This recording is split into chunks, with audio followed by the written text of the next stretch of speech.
Hello physios, I welcome you all to our channel Physio Vidyapeeth. Today we are here to study about goniometry. Okay, so it is the further part of goniometry and last theoretical part. After this we will be uploading some practical videos, okay, in which I will demonstrate how to measure the joint angle of various joints of our body. So my name is Vijay Kumar and let's get started. Okay, so we will study about the procedure. Okay, the procedure of goniometry. The procedure involve following points.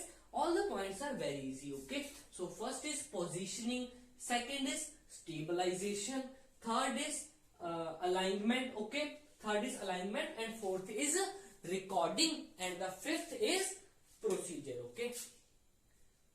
Okay, so positioning. Okay, here when we measure any joint angle of our body, the positioning of body is very important, which help us to maintain the normal amount of tension in the body so that there is not any kind of excessive tension. Okay, so what I have written, positioning, it is an important part of goniometry because it is used to place the joint in zero starting position. Okay, so definitely we will be using the zero starting position. We will be in our starting position of the joint so that our joint is at zero position. Okay, or the 0 degree of motion.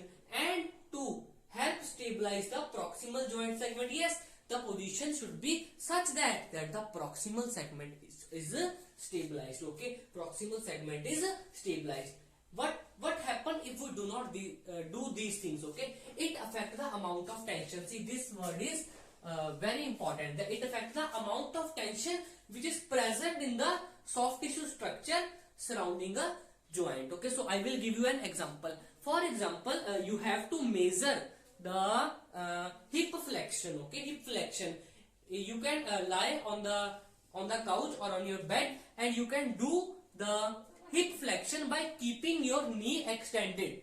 You will see that the range of motion will be less as compared to the hip flexion movement when you will bend your knee. Okay, so what is this thing? Because when you are doing the hip flexion with the knee extended, there is a residual tension in the hamstring muscle group. Okay, which further reduce the range of motion which is possible at the hip joint. Okay, तो जब तक हमारा leg सीधा है तब तक हमारा hams में टेंशन रहेगा और जब हमने नी को बेंड करके हिप को फ्लेक्स किया तब जो हमारी हैमस्ट्रिंग की टेंशन है वो कम हो जाएगी और एक एक्यूरेट और ट्रू मूवमेंट रिकॉर्ड किया जाएगा. Okay, a testing position is one in which one or more of the soft tissue structure are or will be in the taught.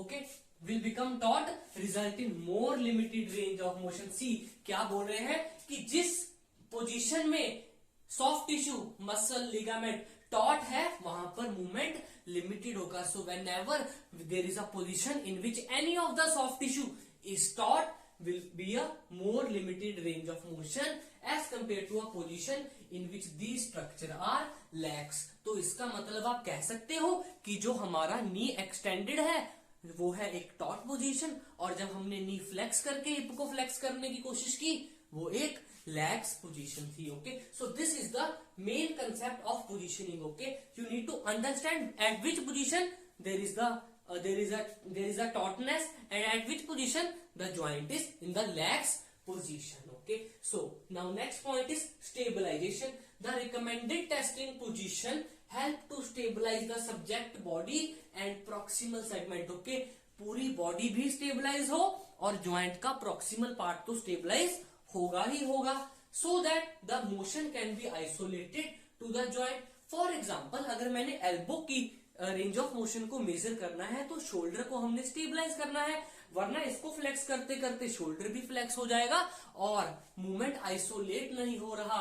इसके साथ साथ when I am doing the elbow flexion, shoulder flexion is also occurring which is not an isolated movement and further it can affect the amount of tension which is present in the structures. Okay, in the soft tissue structure. Okay, so that the motion can be isolated on the joint being examined. Isolating the motion to one or one joint help to ensure that true measurement. See, we have to measure the true measurement of motion rather than to measure a combined motion that occur in the series of joint. ये joint series में लगे हुए हैं. Okay, so positional stabilization may be supplemented by manual stabilization. इसका मतलब it means that we can get the stabilization first by the position and second by our hands, that is manually. For example, you can see in the image that to measure the hip joint medial and lateral rotation, the subject is in the sitting position where the upper body weight is stabilizing the pelvis. Also there is the hand of the therapist on the pelvis, okay, which is further giving manual stabilization. Okay, so these are the things that you need to take under consideration while doing goniometry. Okay, so stabilization is also done.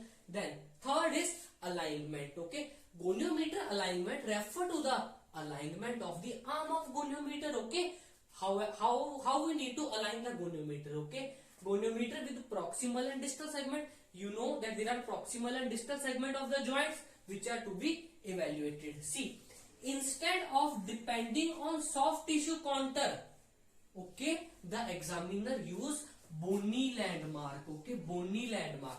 What does this means?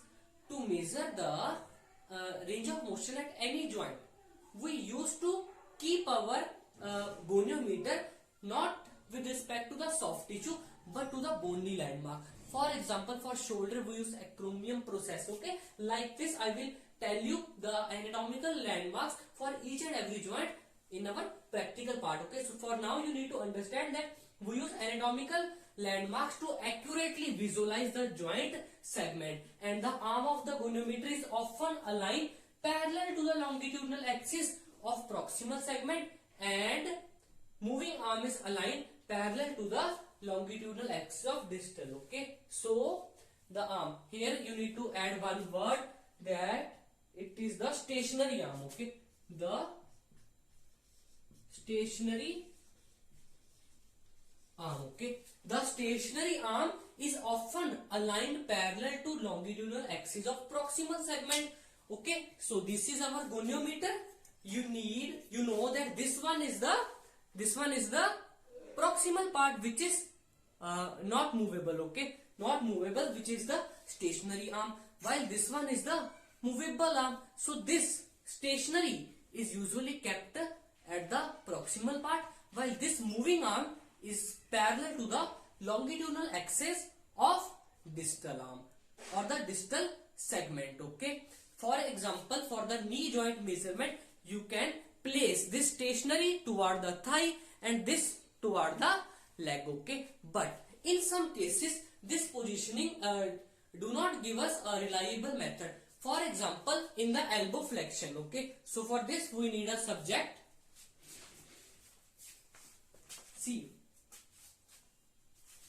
I am doing it in the standing position, and after that I will explain you all the positions. For example, I have kept these stationary with the proximal segment and this movable with distal segment. Okay, see, here in this goniometer you can see it has become like this, but in the goniometers which were made earlier, there was only the measuring scale on this side. This side was only able to give us the measurement. Here you can have a opening here also by which you can see angle. Although this is right, but if you imagine that if this part do not have opening and this is like this, how will you see the angle? See, this will be like this. Elbow flexion, for example, it will be like this. I am adding picture of the old goniometer in which this segment is not we can say visible to us. Okay, it is not having an opening to measure the reading. Now the new goniometers have two parts from where we can see the measurement. Okay, but if you can imagine that if only this part is the part from where you can see the joint angle, it will be very difficult. So you can change the positioning. Okay, so now what I will do, I will align this like this and do like this. okay, and this part is like here, and now, like this you can measure the joint angle. Okay, you can measure the joint angle. This is a rough practical. I am just making you understand that what was earlier happening. Okay, on the earlier days the goniometer was not having a opening here. Okay, so now when they realized that yes, this is creating problem, so they gave another we can say part from where we can see the joint angle. Okay, so due to this thing they have changed the name. So you can understand this point, that although we call this as fixed arm while this as movable arm, but it is not always that the stationary arm is at the proximal part and the movable part is at distal part. It is not always. Okay, so it is not mandatory. So now we use a term proximal segment and distal segment, or the proximal arm and the distal arm of the goniometer, and it can be used interchangeably. Either this can be toward the proximal part or either this can be toward the proximal part. But now due to the development of these type of goniometers, you can mostly use this to, or this, that is the stationary arm, toward the proximal part. Okay, so this was the main concept of alignment of goniometer. Now moving toward the next point, recording. Okay, so I am adding pictures for you. One is numeric table, which is simple. You can see, you can write the motion, and further you can write the range of motion. Then pictorial chart, it is again very easy, and it is, we can say, subject friendly. If our subject is not that educated, by seeing this pictorial chart he or she can know that how the range is affected at its joint. Okay, then another method is sagittal frontal transverse rotation method. Okay, so this is an important method to record the goniometry measurement. For example, for shoulder flexion extension, see, this is shoulder flexion and this is shoulder extension. You can see me like this. This is flexion of shoulder, this is extension of shoulder.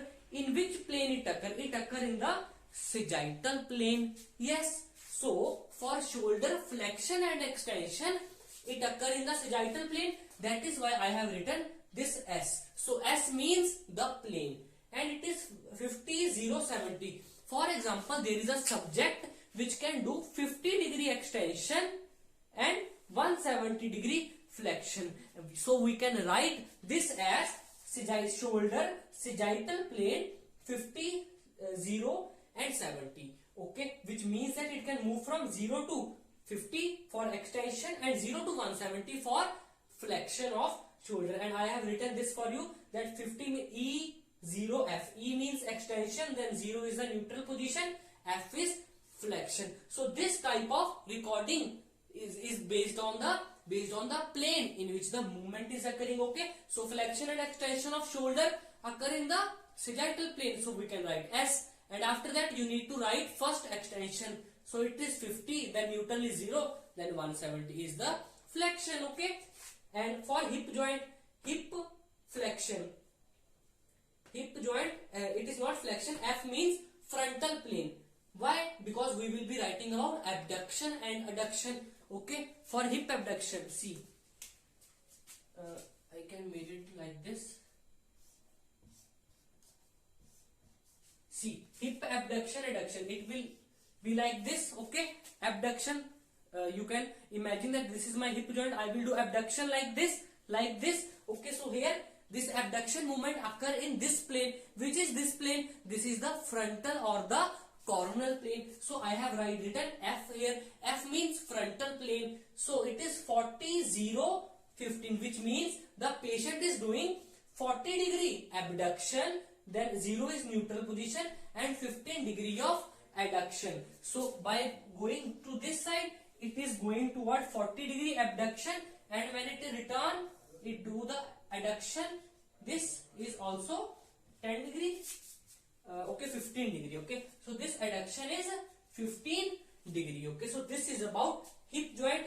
That is the second plane I am explaining, which is a frontal plane. While this shoulder horizontal abduction and adduction, and this movement is occurring in the transverse plane. So I have written T, and here 30, 0, 135. Okay, let me just change it. This is 30, 0, 135, which means that 30 is horizontal adduction and 135 is horizontal abduction. Okay, I have written HABD and HADD,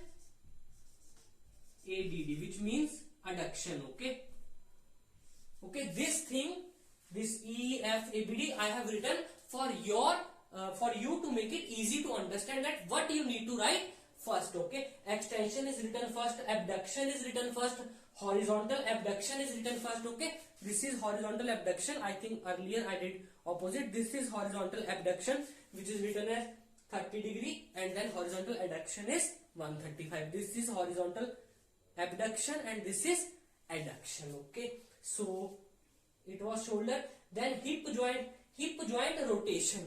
See, there is another thing, that after R we can only write 35, 0, 45, out of which 35 is medial rotation and 45 is lateral rotation. Then why this F90? What does F90 mean? F90 means that to measure the hip joint range of motion, we need to keep the hip joint in 90 degree of flexion. Okay, so it is R, and R means rotatory movement. Okay, which is again occurring in the transverse plane. Okay, so this is R, F90, 30, 45, out of which 35 is medial rotation and 45 is lateral rotation. Okay, so you need to understand that extension is written first, abduction ABD is written first, medial rotation is written first, and horizontal abduction is written first. Okay, and here you need to understand one more thing. Though this rotation movement occur in transverse plane, but they use the term R here. Why?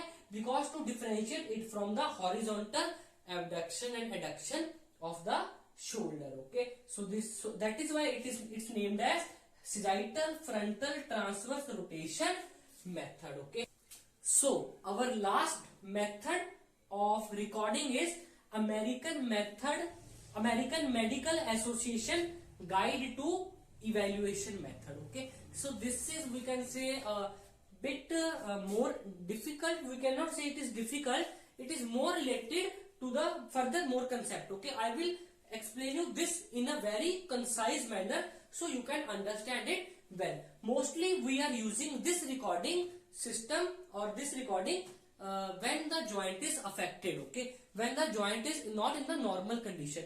For example, MCP flexion. This is the metacarpophalangeal, this is metacarpal, and these are my phalanges. Metacarpophalangeal.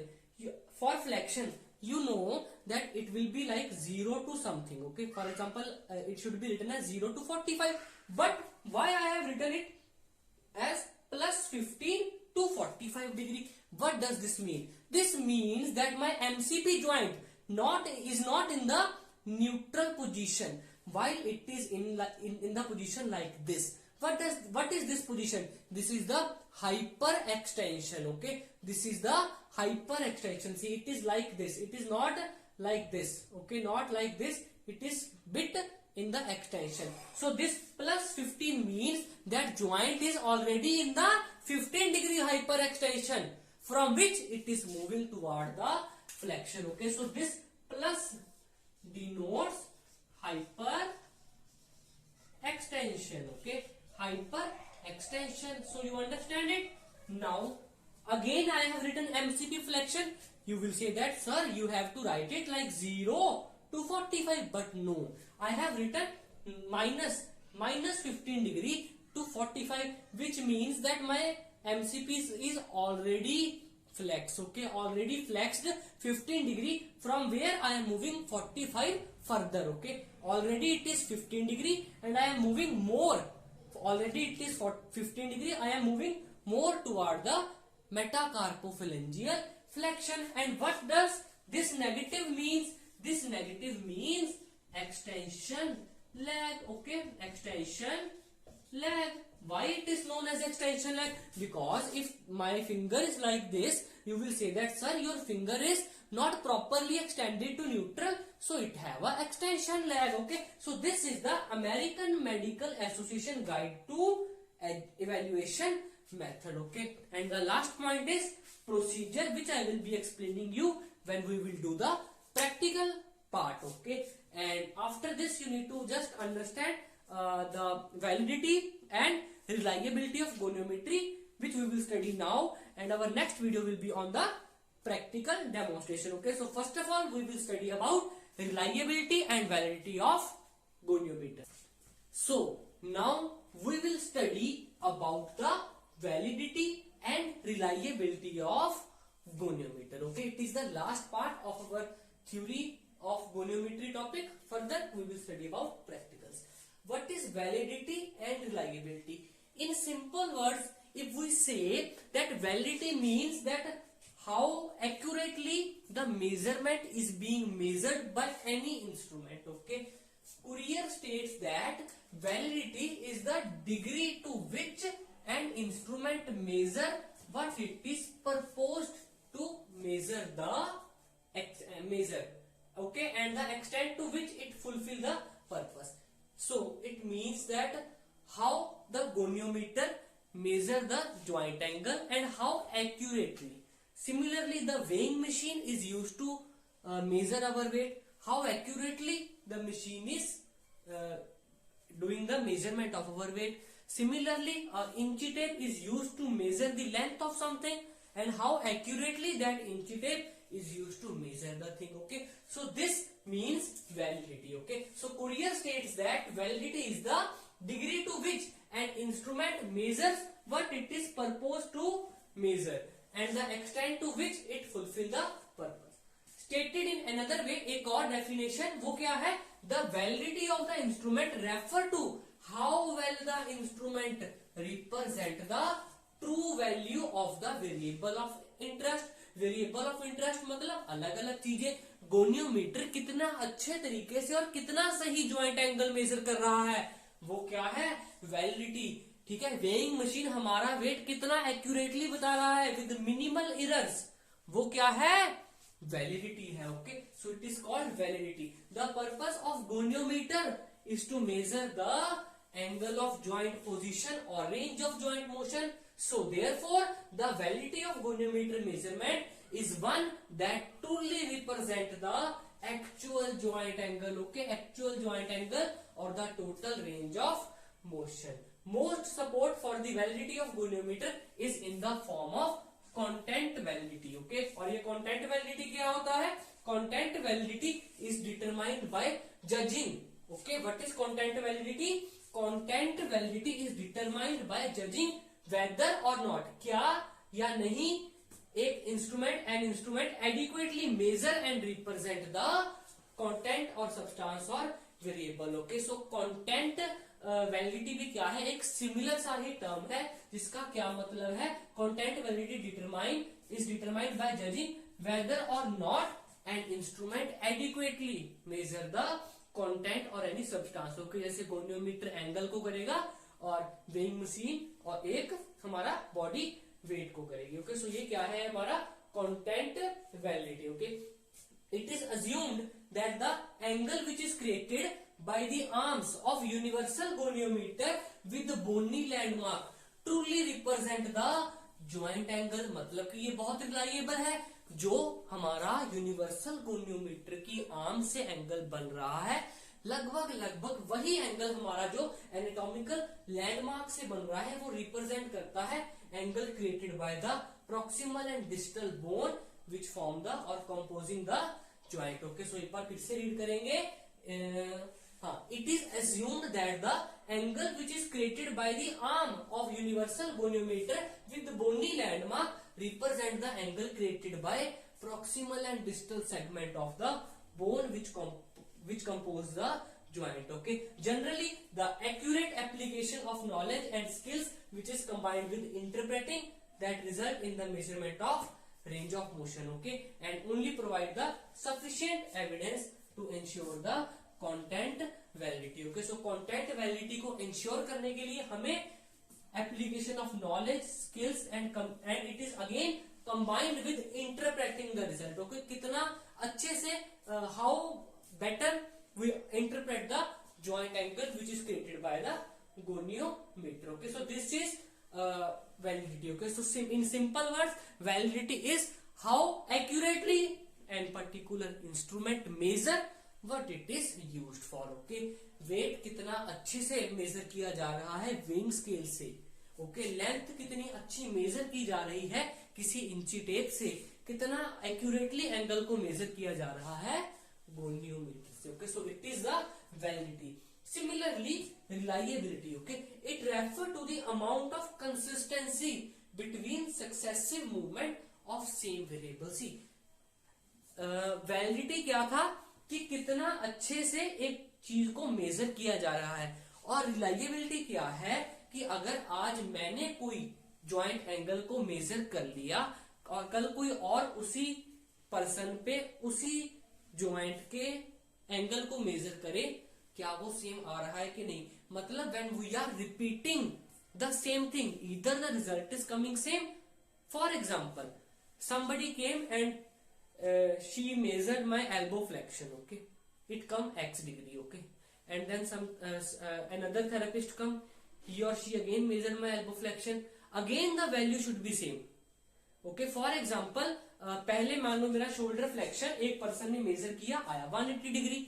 I do not have any kind of pathological changes in my body. My range of motion is normal. I can do the shoulder joint flexion like this, 0 to 180 degree. Okay, once it is measured by goniometer, and if another person come and measure the same angle, that is same range of motion of my shoulder joint, it should come same. Okay, so it is the quality of the instrument that whenever we do successive measurement, the result is same, provided the condition is same. Okay, see, reliability, it refer to the amount of consistency. Okay, बार बार करने पे result same आ रहा है, मतलब consistency की बात हो रही है. So it refer to the amount of consistency between successive measurements of the same variable. देखो क्या क्या वर्ड आएंगे, of the same variable on same subject under same condition.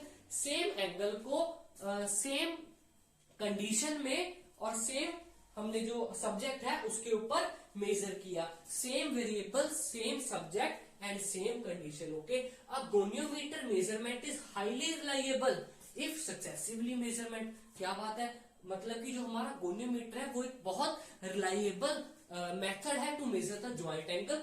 when we do the successive measurements, it come same. That is why the word consistency is used. Okay, reliable if successive measurement of a joint or range of motion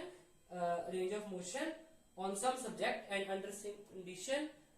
Yes, एक minute. A goniometer measurement is highly reliable if successive measurements of a joint angle or range of motion on the same subject under the same condition is done and it again yields the same result. मतलब बार बार भी measurement करने पर result same आ रहा है.